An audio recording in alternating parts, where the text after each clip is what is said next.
ურბანული ველო ლაბორატორია გულისხმობს ველო აქტივობებს, ველოტურებს, ველოშეჯიბრებს, ველო სწავლებას, ველოს სერვისს, რაც მიზნად ასახავს ველოსიპედის კულტურის პოპულარიზაციის ფონდში.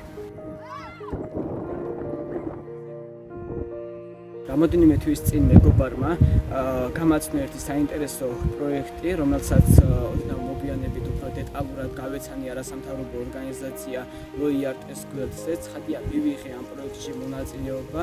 ამ პროექტის ფარგლებში ჩაგვიტარდა ტრენინგები ელექტროეფექტიანობაზე, მდგრად განვითარებაზე, მწვანე გადაწყვეტილებებზე და ასე შემდეგ. ხოლო ტრენინგების შემდეგ პროექტის მონაწილეებმა წარმოადგინეთ საკუთარი მწვანე იდეები. ამ პროექტის ფარგლებში მოხდა ჩვენი იდეის მხარდაჭერა, 2000 ლარის ოდენობით ინვენტარების შეძენა, კერძოდ უსაფრთხოების ჩამხუტების, ველოსიპედის, უსაფრთხოების ჟილეტების, ხელსაწყოების და ასე შემდეგ. ცხადია, ამან მოგცა мотивация და დღეს უფრო თავდაჯერებულები ვართ ამ იდეის განხორციელებაში.